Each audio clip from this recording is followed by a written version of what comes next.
आज इस वीडियो में हम बात करेंगे भाग 3 पे, क्योंकि भाग 3 से परीक्षा में क्या प्रश्न बनते हैं ये बहुत ज़्यादा इम्पोर्टेंट चैप्टर है। तो आओ चलते हैं डायरेक्ट जो है भाग 3 पर, जहाँ से परीक्षा में प्रश्न बनते हैं, क्या प्रश्न बन सकते हैं, संभावित प्रश्न या अब तक क्या क्या प्रश्न बने हैं, उसको जो है डिटेल डिस्कस हम लोग इस वीडियो में कर लेते हैं। आप वीडियो पर बिल्कुल बने रहिएगा। अगर वीडियो आपको अच्छा लगेगा तो लाइक भी करिएगा और चैनल को भी सब्सक्राइब कर लीजिएगा। चलिए बात करते हैं, क्योंकि भाग देखिए अब ये भाग 3 है, क्योंकि भाग 1 भाग 2 को ऑलरेडी पहले वीडियो में हम लोग इसके पहले वाले वीडियो में डिस्कस कर चुके हैं। तो भाग 3 तो प्रश्न यहाँ से देखिए जो शब्द बोलेंगे वहाँ से प्रश्न ऑटोमेटिक बनते रहेंगे। आप एक बार इस वीडियो को देखिए और इसके बाद जो है मौलिक अधिकार को चैप्टर है उससे क्या क्या प्रश्न बने हैं उसको आप लगाइए, देखिए एक भी प्रश्न बाहर नहीं जाएगा। चलिए अब बात कर लेते हैं कि भाग 3, ये हमारे पास है भाग 3। भाग 3 किससे संबंधित है? पहला प्रश्न यही बन गया कि भाग 3 किससे संबंधित है, तो मौलिक अधिकार से हैं। इसमें कितने अनुच्छेद हैं, तो अनुच्छेद 12 से लेकर 35 तक हैं। इसके पहले वाले वीडियो में था कि भाग 1 में जो है अनुच्छेद 1 से लेकर 4 तक थे, भाग 2 नागरिकता में अनुच्छेद क्या थे 5 से लेकर 11 तक थे। तो ये हम लोग भाग 3 पढ़ रहे हैं, कंटिन्यू हम लोग भाग 22 तक जो है पूरा वीडियो के माध्यम से हम आपको इस चैनल पर समझा देंगे, ठीक है। तो भाग 3 आप समझ गए होंगे मौलिक अधिकार। ये मौलिक अधिकार क्या होते हैं, तो कम से कम व्यक्ति को उतना अधिकार दो जिससे उसकी नैतिकता, बौद्धिकता, ठीक है, आध्यात्मिक विकास हो। यानी कहने का मतलब व्यक्ति का चौमुखा विकास होने के लिए कम से कम उसके पास कुछ अधिकार हो। तो यही अधिकार क्या कहलाता है, मौलिक अधिकार, या तो इसको मूल अधिकार के नाम से भी जानते हैं। ये मूल अधिकार क्यों होता है, क्यों ये मूल है? देखो मूल तब है क्योंकि इसकी गारंटी प्रदान करते हैं। कौन गारंटी प्रदान करता है? ये हमारा संविधान हमें एक गारंटी देता है कि आपको मौलिक अधिकार किसी भी हालत में मिलेंगे ही मिलेंगे। तो उसी पर हम चर्चा करेंगे, ठीक है। चलिए अब हम बात कर लेते हैं पहले क्वेश्चन की, कि पहला बात आपसे क्या पूछा जाएगा। मौलिक अधिकार भाग 3 संबंधित है, अनुच्छेद 12 से लेकर 35 तक है। और पहला बात दिमाग में आपको ये रखना है कि इसको मैग्ना कार्टा के नाम से भी जाना जाता है, मैग्ना कार्टा, ठीक है। अब मैग्ना कार्टा का होता है, देखिए सन 1215 ईस्वी में ब्रिटेन के जॉन मेयर थे। उन्होंने क्या किया था कि वहाँ के किसानों को कागज़ पर कुछ अधिकार लिख कर दिए। जब अधिकार लिख कर दिया गया तो वहीं से उस अधिकार को या उस कागज़ को क्या कहा गया वहाँ पे, मैग्ना कार्टा। तो यानी कहने का मतलब कि जो मूल अधिकार है, मौलिक अधिकार है, उसकी शुरुआत कहाँ से हो रही है? ब्रिटेन से हो रही है। कब हो रही है? 1215 ईसा पूर्व ही हो रही है। लेकिन यहाँ ध्यान देने वाली बात है कि हमारा जो मौलिक अधिकार है, हमारे भारत के संविधान का मौलिक अधिकार है, वह ब्रिटेन से नहीं प्रेरित है, बल्कि कहाँ से प्रेरित है? अमेरिका के संविधान से प्रेरित है। अब यहाँ पे थोड़ी सी बात को डिस्कस कर लेते हैं, क्योंकि देखिए यही डिस्कस जो है आपको परीक्षा में प्रश्न के माध्यम से आएंगे। जोर जोर खूब चिल्लाकर समझा दिया जाए ये होता है वो होता है, पता लगा कुछ नहीं समझ में आया। तो धीरे धीरे एक एक बात को हम लोग कवर करते हुए आगे चल रहे हैं, ठीक है। तो मैग्ना कार्टा, जॉन मेयर आप समझ गए। अब दूसरी बात कि हमारा जो मौलिक अधिकार है वो किस संविधान से प्रेरित है, तो अमेरिका के संविधान से मेरा मौलिक अधिकार प्रेरित है। अब एक बात यहाँ से डिस्कस कर लेते हैं भाई, देख रहे हैं कि मौलिक अधिकार का शुरुआत कहाँ से हो रहा है? ब्रिटेन से हो रहा है। और लेकिन हम लोग जो है अपना संविधान कहाँ से प्रेरित कर रहे हैं, तो अमेरिका के संविधान से। ऐसा क्यों? तो पहले वीडियो में हमने बता चुका हूँ कि जो ब्रिटेन है वो क्या करता है, वहाँ पे एकात्मकता की सरकार होती है, यानी सर्वे सर्वा वहाँ पे संसद यानी पार्लियामेंट का होता है, सर्वोच्च होता है। अब जहाँ पे पार्लियामेंट के पास ज़्यादा पावर हो, संसद के पास हो, तो कोई भी संशोधन, कोई भी नियम कानून बनाकर आपके मौलिक अधिकार को छीन सकता है, या तो कम कर सकता है या तो घटा सकता है। समझ गए होंगे। लेकिन वो उसी का जस्ट अपोजिट कहाँ पर? अमेरिका में जो नागरिकता संबंधित नियम है वो बहुत ही पावरफुल है। इसके वजह से हमारे संविधान सभा के सदस्य ने इसको जो है कहाँ से प्रेरित कर ली हैं? अमेरिका के संविधान से। आई होप ये भी बात आपको समझ में आ गया होगा। अब हम बात कर लेते हैं इसके संक्षिप्त इतिहास के बारे में, कि भाई इसके इतिहास से क्या क्वेश्चन बनेंगे। तो पहला इसका देखिए, यानी मौलिक अधिकार की मांग सर्वप्रथम कब हुआ? तो ये बाल गंगाधर तिलक थे, एक विधेयक पारित किए जिसका नाम का था स्वराज विधेयक। स्वराज विधेयक, ये स्वराज विधेयक में 1895 में बाल गंगाधर तिलक साहब ने सर्वप्रथम बाल गंगाधर तिलक ने जो एक विधेयक पारित किए थे स्वराज विधेयक, इसी में उन्होंने क्या कहा था? स्वराज हमारा जन्मसिद्ध अधिकार है। उसी विधेयक में कुछ मौलिक अधिकारों की मांग की गई। तो सर्वप्रथम मौलिक अधिकार की मांग कैसे की गई? या तो किसने किया? तो बाल गंगाधर तिलक ने का। किसमें किया? स्वराज विधेयक में। ये कब आया था? तो ये आया था 1895। दूसरा एक आता है हमारे पास नेहरू रिपोर्ट, ये आया 1928 में। ये मोतीलाल नेहरू, यहाँ पे जो नेहरू पंडित जवाहरलाल नेहरू, लेकिन मोतीलाल नेहरू की अध्यक्षता में एक रिपोर्ट जारी हुआ। उस रिपोर्ट में भी कहीं न कहीं मौलिक अधिकार, मूल अधिकार की मांग की गई। ठीक है। और एक थोड़ा सा इतिहास समझ लेते हैं। कराची अधिवेशन, वो आया था 1931 में, जो कराची अधिवेशन हुआ था। देखिए अभी हम जब आप लोग को बताएंगे कि कितने कांग्रेस के अधिवेशन हुए हैं, तो कांग्रेस अधिवेशन से खूब परीक्षा में प्रश्न बनते हैं। एक एक अधिवेशन का डिटेल जो है जानकारी हम लोग किसी अन्य वीडियो में ले लेंगे। तो कराची अधिवेशन जब हुआ था, कराची में वो हुआ था, आपसे पूछा जाता है, कराची अधिवेशन हुआ था 1931 में। यहाँ पर भी देखा गया ना कि कुछ न कुछ मौलिक अधिकार की डिमांड होने लगी। तो आपके माइंड में तीन चीज़ होगा कि स्वराज विधेयक में भी मौलिक अधिकार की पहले मांग हो गई। हालांकि मांग तो कई जगह हो गई, लेकिन ज़्यादातर परीक्षा में ये तीन थे आपको, कम से कम संक्षिप्त इतिहास है तो कम से कम में इतिहास में ये तीन आपको आना चाहिए। कराची अधिवेशन में ज़्यादातर मौलिक अधिकार की मांग हुई, नेहरू रिपोर्ट में भी मौलिक अधिकार की मांग हुई, और स्वराज विधेयक यानी सर्वप्रथम यानी 1895 में ही बाल गंगाधर तिलक ने बता दिया कि कम से कम इतने तो मौलिक अधिकार हमें दीजिए। ठीक, अब हम बात कर लेते हैं आगे कि आगे इसकी विशेषता के बारे में पढ़ लेते हैं कि इसकी क्या विशेषताएँ हैं। क्या इनकी और विशेषताएं हैं? तो पहली विशेषताएं आपको दिमाग में आएगा, इसकी प्रकृति कैसी है। इसकी प्रकृति कैसी है, यानी प्रकृति का मतलब आप समझ गए होंगे कि मौलिक अधिकार की प्रकृति कैसी है, नेचर कैसा है। तो इसकी प्रकृति का है नकारात्मक है। अब तो ये बात आएगा भैया मौलिक अधिकार है, हमें दिया रहा है घूमने की सब स्वतंत्रता, यानी देखो समानता का अधिकार, स्वतंत्रता का अधिकार, ऐसे यही सब मौलिक अधिकार हैं। तो ये तो हमें मिल ही रहा है, तो इसका नेचर नकारात्मक कैसे हो गया? इसके बारे में नकारात्मक। अब नकारात्मक क्यों हुआ? देखिए क्यों होता है, क्योंकि अच्छा आपके मौलिक अधिकार छीनेगा कौन? तो आपका मौलिक अधिकार कौन छीनता है? राज्य ही तो छीनेगा। कोई नियम कानून बना दिया कि नहीं आपको घूमने की स्वतंत्रता बंद। अभी आप लोग देखें कोरोना काल चला, लॉकडाउन लग गया, सब के सब घर पे ही रह गए। इसका मतलब क्या हुआ? आपका मौलिक अधिकार का हनन किसने किया?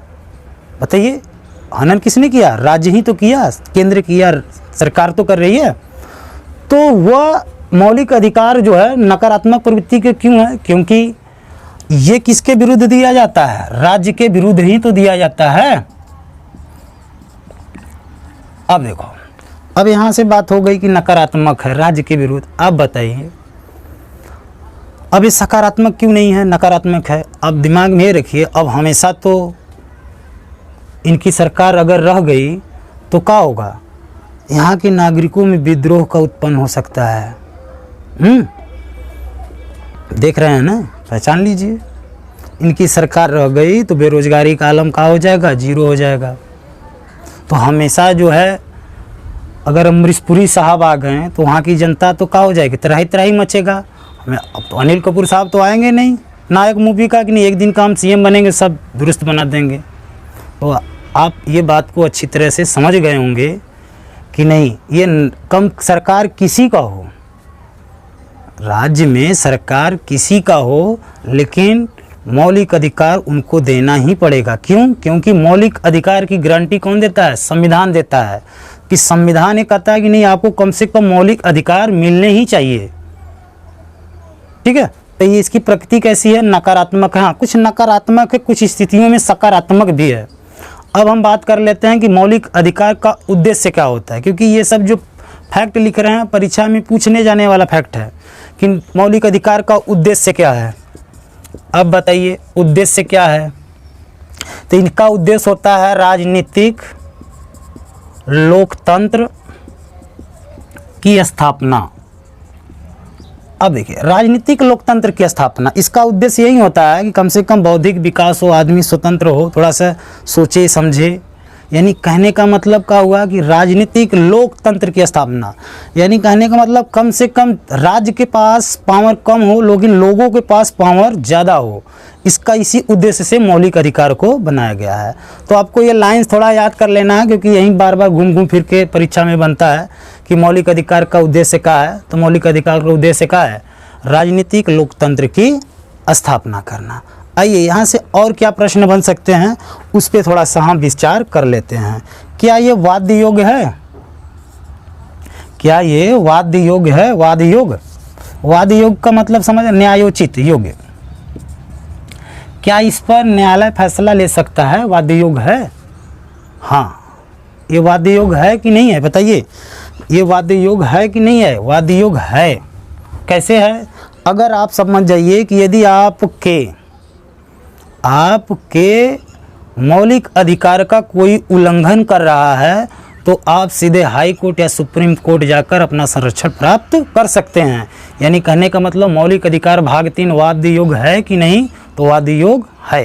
ठीक है। अब दूसरी हम बात कर लेते हैं कि क्या ये अस्थाई है? तो ये अस्थाई नहीं है। यह अस्थाई नहीं है। क्यों नहीं है? क्योंकि आपातकाल आने पर, राष्ट्रीय आपातकाल लगा, जैसे आपने देखा लॉकडाउन राष्ट्रीय आपातकाल एक तरह से समझो इसे, तो वो क्या हो गया? युक्ति, यानी कहने का मतलब कुछ समय के लिए उसको क्या कर दिया जाता है? हटा भी दिया जाता है। मौलिक अधिकार छीने भी जा सकते हैं, लेकिन ये छीनने का अधिकार कब होगा?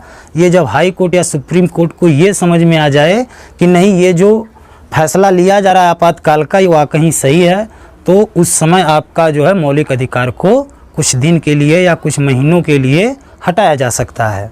ठीक है। तो ये वाद्य योग है कि नहीं? तो ये वाद्य योग है।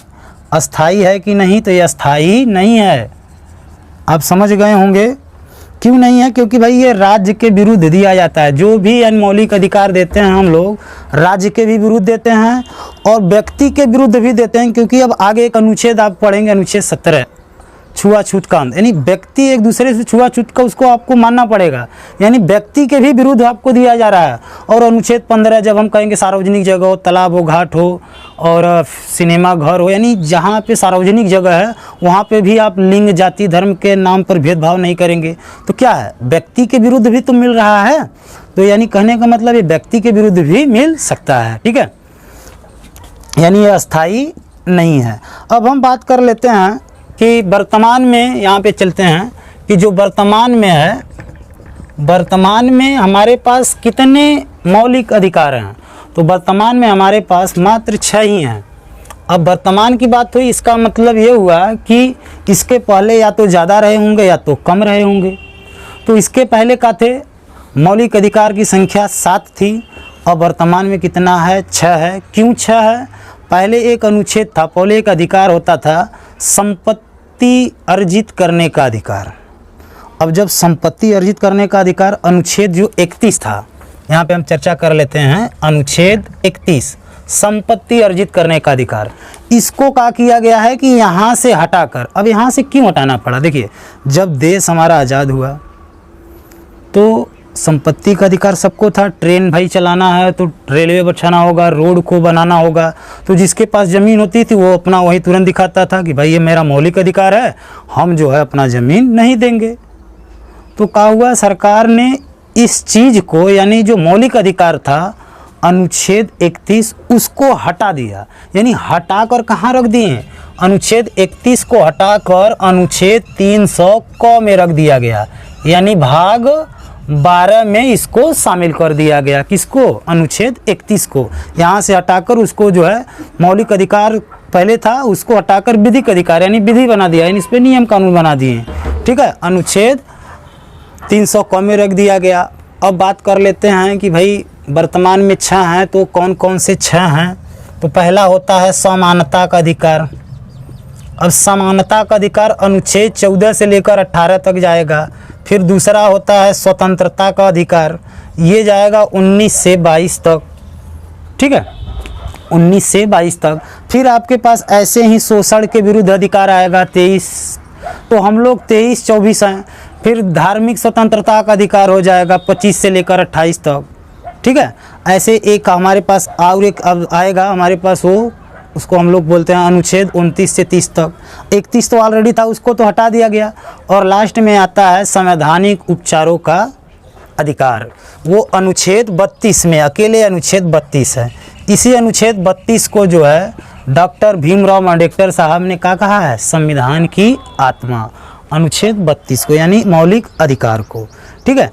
अब यहाँ से हम बात कर लेते हैं, छोटी सी बात है, आप बताएं। हमने पहले स्टार्ट किया मौलिक अधिकार अनुच्छेद 12 से लेकर 35 तक, लेकिन हम यहाँ पे क्या देख रहे हैं कि जो हमारे वर्तमान में मौलिक अधिकार 6 प्रकार के हैं। समानता का अधिकार 14 से 18 चल रहा है, फिर 19 से 22 चला, फिर 23-24 चलेगा, फिर 25 से लेकर 28 एक चलेगा, फिर 29-30 चलेगा, 31 को तो हटा कर अलग किया 32। तो यानी कहने का मतलब ये हुआ कि अनुच्छेद 12 और 13 में क्या है, अनुच्छेद 12 और 13 में क्या है, तो उस पर भी चर्चा कर लेते हैं इस वीडियो में। अगले वीडियो में जब हम समानता का अधिकार पढ़ाएंगे तो वहाँ और अच्छी तरह से डिस्कस हो जाएगा, ठीक है। तो ये टोटल आपको याद हो जाएंगे, यहाँ से एक भी प्रश्न बाहर नहीं जाएगा, ये तो हमारा दावा है, ठीक है। अब आइए बात कर लेते हैं भाई अनुच्छेद, यहाँ पे बता दे रहे हैं 12, अनुच्छेद 12 में क्या है, तो इसमें देखो बस यही है, क्योंकि जो मौलिक अधिकार है वो राज्य के विरुद्ध हमें मिला है, तो राज्य के परिभाषा में कौन कौन आते हैं उसको हम समझते हैं। तो राज्य का जो परिभाषा है, राज्य का परिभाषा, अब राज्य कौन कौन राज्य में आएंगे, तो भाई आपका मौलिक अधिकार कौन छीन सकता है, ठीक है, तो हमारा संसद छीन सकता है। भाई संसद क्या करेगा, कोई विधेयक ला के पारित कर दिया कि भाई आज घूमना फिरना बंद, नहीं हर 1 किलोमीटर पे टोल टैक्स लगा दो, कोई गाड़ी लेके गया पहले जमा करो, तो क्या करोगे, ये तो विधेयक है, नियम कानून है, और जो नियम कानून एकदम ही बन गया वो चल रहा है। तो संसद आपके मौलिक अधिकार को नहीं छीन सकता है, तो राज्य की परिभाषा में आएगा संसद। और प्रांतों के विधानमंडल, जितने प्रांत हैं प्रांतों के विधानमंडल, अब विधानमंडल इसका मतलब ये हो गया, इसमें भी देखो संसद का मतलब ये हो गया, उसमें राज्य भी आएगा, यानी संसद 2 प्रकार के होते हैं, एक तरह से राज्यसभा और लोकसभा मिलकर ना संसद बनते हैं। ऐसे ही प्रांतों के विधानमंडल हैं, तो उसमें एक ठे हमारा विधानसभा होगा, एक विधान परिषद। और कौन कौन आ सकते हैं, यानी सभी जितने, चाहे वो निजी कंपनियां हों चाहे गैर सरकारी कंपनियां हों, सभी जो आपके मौलिक अधिकार को छीन सकता है वो सभी के सभी किस में आ जाएंगे, राज्य की परिभाषा में आ जाएंगे, ठीक है। अब हम बात कर लेते हैं अनुच्छेद 13 में क्या है, ठीक है। अब देखिए अनुच्छेद 13 में, अब आप समझ गए होंगे। देखिए अनुच्छेद 12 एक बार फिर से देख लेते हैं। संसद भी हो सकता है, राज्यों के विधानमंडल, नगर पालिका, ग्राम पंचायतें, ये सभी के सभी जो है राज्य की परिभाषा में आएंगे, चाहे वो निजी कंपनी होंगी वो भी राज्य की परिभाषा में। यानी कहने का मतलब ये हुआ कि कोई भी व्यक्ति यदि आपका मौलिक अधिकार छीन रहा है तो वो कहा जाएंगे, राज्य के परिभाषा में वो शामिल हो जाएंगे, ठीक है। अब हम बात कर लें अनुच्छेद 13। अब अनुच्छेद 13 में क्या है, अनुच्छेद 13 में बस इतनी सी बात कहा है, यदि कोई व्यक्ति आपका मौलिक अधिकार का उल्लंघन कर रहा है, ठीक है, मौलिक अधिकार का उल्लंघन कर रहा है, तो आप सीधा जो है हाई कोर्ट या तो सुप्रीम कोर्ट जाएंगे, और उस पे जो है जो भी कानून नियम बना होगा उसके आधार पे हाई कोर्ट या सुप्रीम कोर्ट उस नियम कानून को का शून्य घोषित कर सकती है, ठीक है।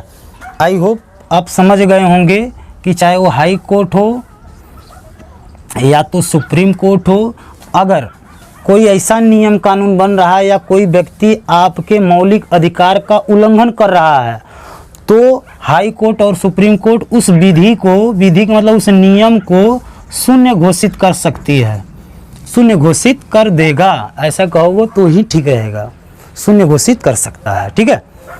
ये था अनुच्छेद 12-13। अब हम अगले वीडियो में जो समानता का अधिकार है, ठीक है, अनुच्छेद 14 से 18 तक, उसमें एक एक अनुच्छेद में क्या क्या है उसको डिस्कस करेंगे। यदि वीडियो आपको अच्छा लगा होगा तो सब्सक्राइब भी चैनल कर लीजिएगा, थोड़ा सा लाइक करिए, हाँ एक दो बात थोड़ा सा कमेंट में लिख देंगे ना, तो थोड़ा सा एल्गोरिज्म थोड़ा बढ़ेगा, थोड़ा सा मोटिवेशन होंगे। ठीक है, वीडियो देखने के लिए धन्यवाद।